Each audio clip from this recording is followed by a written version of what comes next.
Good evening, everybody. It is once again Ted the Speed Learner, and I'm going to go over this very, very slowly. I know you saw the title. It says Euclid and the Quadratic Equation.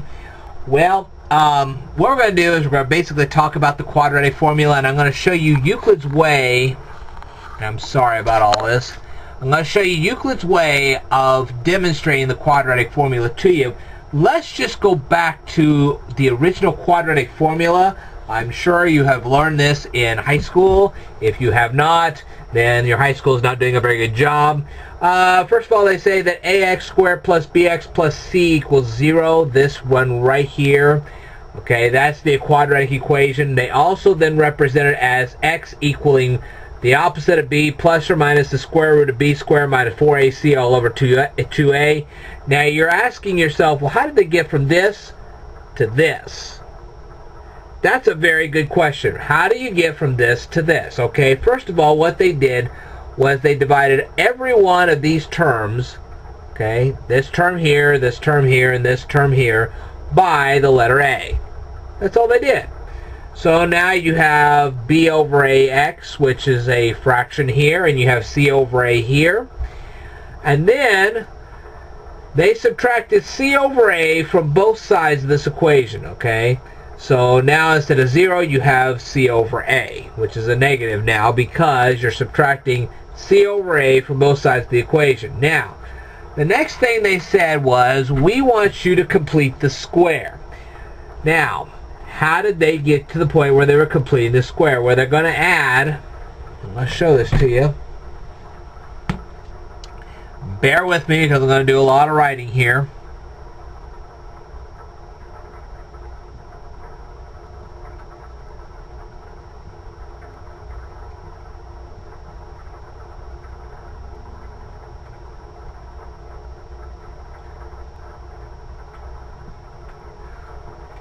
Okay, what they've done is on this side of the equation they have added b over 2a squared, and this side they added b over 2a squared. Well, why did they pick b over 2a?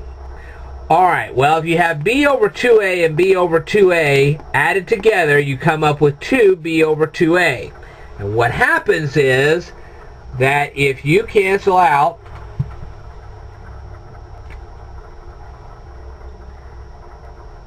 this 2 and this 2, okay, if you cancel out this 2 and this 2, then it becomes just straight b over a. Now remember, this is ba. Okay, what's going to happen is that this is going to be b over 2ax, like that, and right here. Okay, so you're going to have b over 2ax, b over 2ax, and that becomes 2b over 2ax. And like I said, you can actually cancel out that number 2, thus coming out with b over ax, which of course is this term right up there. Okay, and that's how they got that. Alright, so they didn't just magically come up with the numbers or a sequence of letters where it's a b over 2a. They didn't just come up with something like that. They actually came up with something where you could actually get the second term being they had to come up with a system here where you could get this term right here. That's what they've done. Alright, now once they do that, and I'm going to show you this one more time just to make sure you understand what I'm talking about here. Okay, you have b over 2ax, b over 2ax equaling 2 times b over 2ax. Well, you just strip out the 2's and you have b over ax, and b over ax is the second term right up here. Okay, now why did they want you to complete the square? Well, the reason they wanted you to complete the square will now be shown to you. Just give me a second here. You have x plus b, hang on, made that into an O,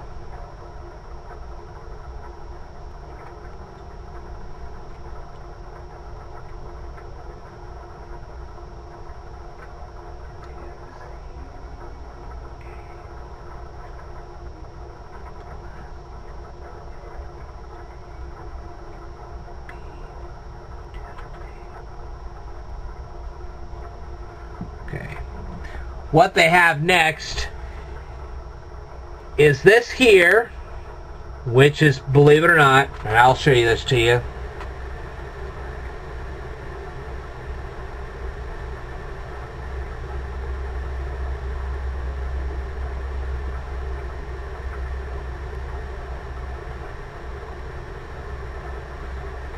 Okay, this here is actually this here, and if you do the FOIL method on this, you're going to end up with x squared plus b over 2a. Well, no, I'm sorry.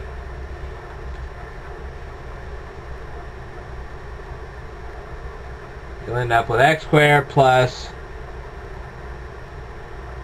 b over a x plus b over 2a squared. Okay, so if you were to put this like this and apply the FOIL here, you'd have x squared plus b over ax plus b over 2a squared. That's what you'd have. Alright, so let me go ahead and erase all this. Now, do this again.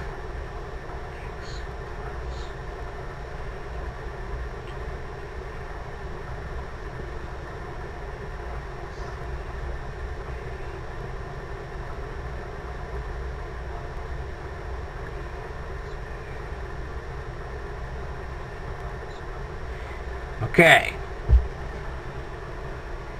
If we were to square this number, b times b is b squared. 2a times 2a would be 4a squared. There you go. And that's how this becomes this. Okay, so we've gone from this step up here to this step right here because of that. Alright? Now, we have to have the lowest common denominator to do the next step. Well, the only way you're going to do that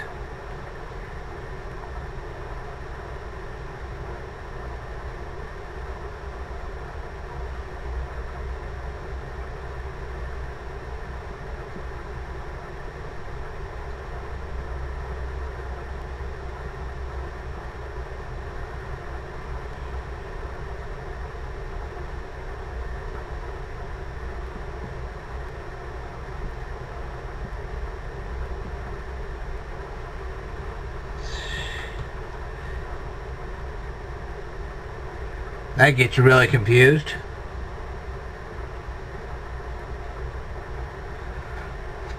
The only way you're going to take a step from here to here is you're going to multiply this. Now 4a divided by 4a is of course 1. So you're going to multiply the 4a times c and the 4a times a. And if you do that, then this here will become, let me show you this.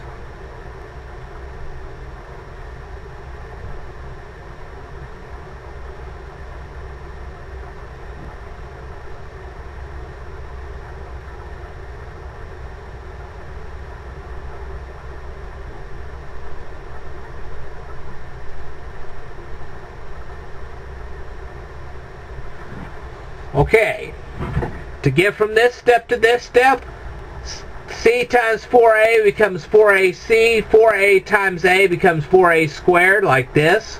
And then you have b squared plus 4a squared. Okay, so all this is working out pretty good so far. As you can tell here, 4a squared is going to be the lowest common denominator across here. So, what you're going to have next,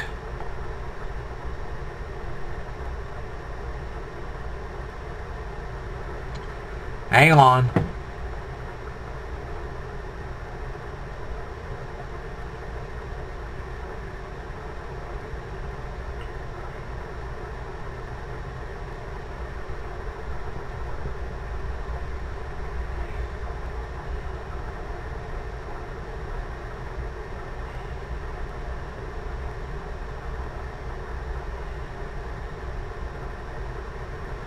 What you'll have next is b squared minus 4ac over 4a squared. Okay? So everything's running pretty good smoothly right now. Now we're going to take the square root of this and the square root of this. How do we do that? Well,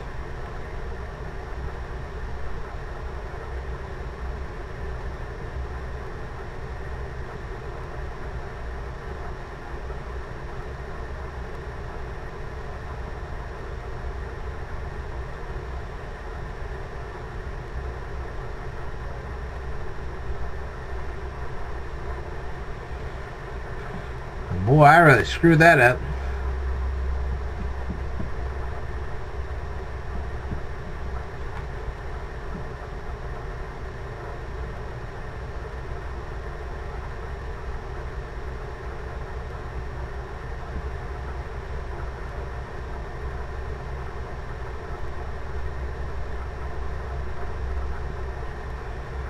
Okay. Now obviously we can't really do a square root on the top of this, okay? But we can on the bottom here. 4a squared, and you take the square root of 4a squared, and what are you going to get? You're going to get the 2a right here. So this is kind of looking like this up here. Now let's finish this up real quick.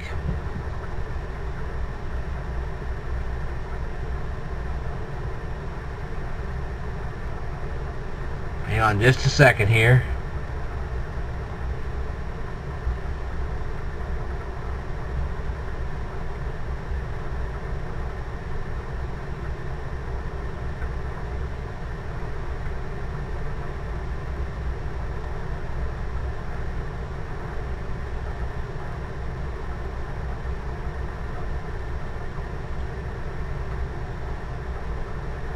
Okay, and now we have x equally. What we're going to do is we're going to subtract b over 2a from both sides of this equation. So now we end up with x equaling negative b over 2a plus or minus b squared minus 4ac all over 2a, just like it is. Okay, and of course note here that 2a and 2a are both the same denominator, so now we can do the addition and subtraction type thing. So now this whole thing right here, that right there can easily translate to this right over here, and it does. Okay, alright, now how does all this work for Euclid? You say, well, I don't understand why do we have this? Well, let's just presume for a second that we go like this.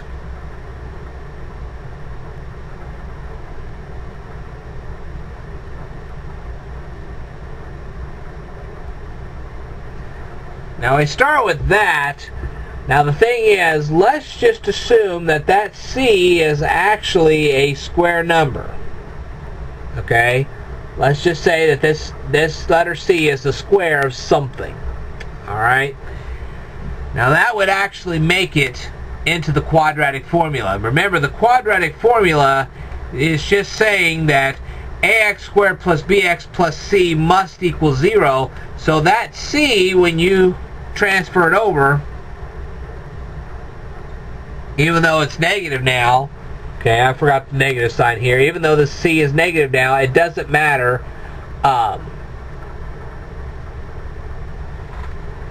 You can just square that number, and boom, there you go. Now let me show you how this actually works with Euclid. Alright. Now what Euclid does here is he actually draws a rectangle and a square, and he says the square area of this rectangle plus the square area of this square becomes the square area of this. Okay, so this is your ax squared here, this is your bx, no, okay, this is your x squared here, this is your ax squared here, this is your bx, and this is your c squared.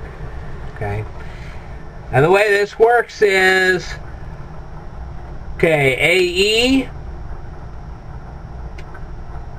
this is the length of AE, but it's also right here. This is the length of AE, so we draw a physical square. And this is really what you're having here. This is your ax squared.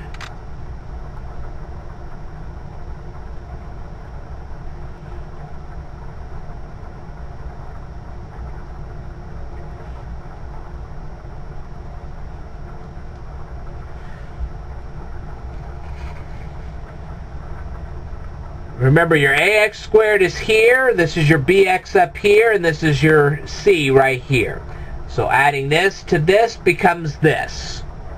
And this is where your area is going to come from. Well, where did this line come from? This line here is this line right here. Made 4 of those, made a square. Now, your CF comes from right here. This is your CF right here, and this is your FA. And FA is here, but it's also here, and it's also here, and it's also here. Okay? So basically they're saying that this whole rectangle right here plus this square becomes this bottom square right across here, and which it does. So let me say that again. The rectangle CFGK, okay, this rectangle CFGK plus the square of AFGH, the area of CFGK, okay. CFGK is a rectangle. CFGK is a rectangle, and its area combined with the area of AFGH, okay, this area right here plus the whole rectangle right here is, of course, the entire area of ABDC. Okay. It's this area right here. And that's how Euclid proved this is how Euclid proved through Book 2, Proposition number 11, the quadratic formula. Whew.